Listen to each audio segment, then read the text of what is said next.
Rajan, coming back to the finance question, to the capital question, 2 points. The role that the government can play by way of financing. In India, we've seen experiments through SIDBI and so on and so forth. B, the role of capitalism per se, because what we have seen so far is, VC money like we've never seen before, especially in the last few years, which has also led to bad practices in many cases. So the lessons from the experience of the role that the government can play, the role that private capital can play as far as the startup ecosystem is concerned, what is it that you recommend going forward?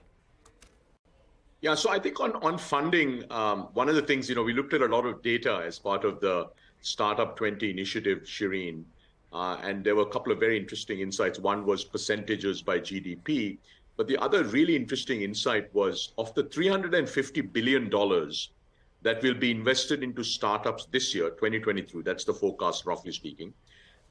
About half of that will go into the US. Okay? So US accounts for 50% of annual startup funding, and roughly it's been at that even through 2021 and 2022. But what's even more interesting, Shereen, is over 75% of startup funding globally, the funds come from the US, right? So the US plays actually an extraordinary role, not just in their own startup ecosystem. If you look at India, for instance, right, over 90% of startup funding in India comes from outside of India. So I think that's very, very important. So in that context, I think it's very important for every government to step up to kind of fund startups in their ecosystem. And we think the approach that India has taken very successfully, which is to create, we started off with the 10,000 crore fund of funds to invest in local fund managers who would then go on to invest in startups. But today, actually, what's very interesting, Shereen, is if you look at across SIDBI, SBI, and several other funds that have been created, India today has over 50,000 crores of capital that is committed to invest in local fund managers who are going to invest in startups, right? So I think that's one clear role the government can do. I think the second is, look, basically policies that both encourage domestic capital. So for instance, encouraging institutions like the banks, the insurance companies, even the Provident Fund, for instance, to invest in venture funds, right? That could be second. And then encouraging individuals. So, as many of us in the startup ecosystem know now, for many years, we've been trying to sort of encourage the government to equalize the tax rates, for investors. Today, if you invest in public equities, which are a lot riskier than, let's say, startups, you pay a lower tax on public equities, right? So there are a bunch of policies that governments have to shape to encourage both domestic investment as well as global investment into their respective ecosystems. And the last one would be, major changes. For instance, enabling one of the recommendations or one of the elements we had in the Startup 20 policy communique is to enable G20 countries to list their respective startups freely in any other market. So imagine if a startup in Saudi could list on the Indian exchange. Similarly, a startup in India could list on NASDAQ or on UK exchanges, right? So I think there are a whole bunch of things that can be done by governments. Part of it is directly funding, but we do think governments should create fund of funds that invest into venture fund managers, because I think investing in startups directly requires a lot of expertise. But also there's a large amount of unlock here through very thoughtful and the right set of policies to free up domestic capital, as well as attract a lot more global capital into a specific startup ecosystem. Absolutely. And speaking of specific recommendations, Debjani, let me address 2 of the 5 focus areas that the Startup 20 task forces gave their recommendations on: building for inclusion, because you alluded to that, and scaling for sustainability as well. From a policy perspective, and tangible next steps, what is it that you would like to see being taken forward on both these? So I think, it's not just about where's the money, but really what we have to focus on is the money getting used, and is it getting used right for the right outcomes, and how do we really shift the focus towards deployment and outcomes rather than just creating the funds. On your question on the global alliances and the focus on just creating the diversity of startups. I mean, there was just so much of learning in terms of first it was about the different types of countries. You have the mature countries and you have the emerging markets, etc.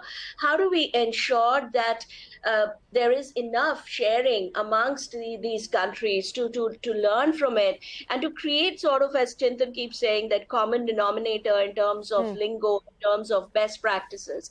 The other, which very surprisingly a lot of countries talked about, was the lack of even things like gender diversity in the startup ecosystem. And last but not the least, when you talk about sustainability, again, it's about ensuring that the funds are available for use. It's about ensuring good mentorship.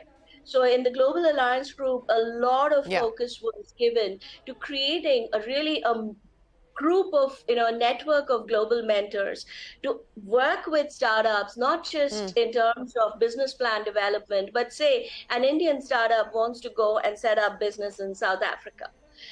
Rather than just trying to figure out everything by themselves, how do we get this mentor network to help? How do we create, and one of the things we discussed is creating sort of, these guidelines on entering different markets, right? So a lot of these things have been discussed. What's the role that you believe S20 can play in order to harmonize regulation, whether it's AI or crypto?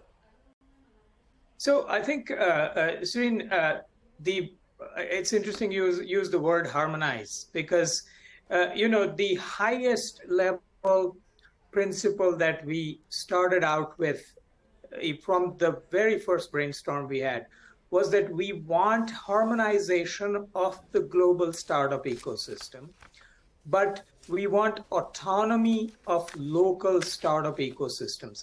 I think this really is a principle that applies to even crypto and AI and so on, in the following way that, take any topic, for instance, take privacy, for instance. Privacy is framed as a commercial paradigm in United States regulation, right? It is framed as a right and a far more precautionary paradigm in the European regulations. It is framed as very progressive in the Indian context, in that we want privacy as a right, but we don't want to quash innovation in the name of privacy, right? I think these concepts apply to crypto and AI also. We want something, the harmonization along the common denominator. I think if you look at that AI paragraph, the New Delhi Declaration, you will see that we want to identify the common no-nos, if you would. But beyond that, we want nations to use it the way they want to. So I think this global harmonization, local autonomy applies to all of the programs. Yeah.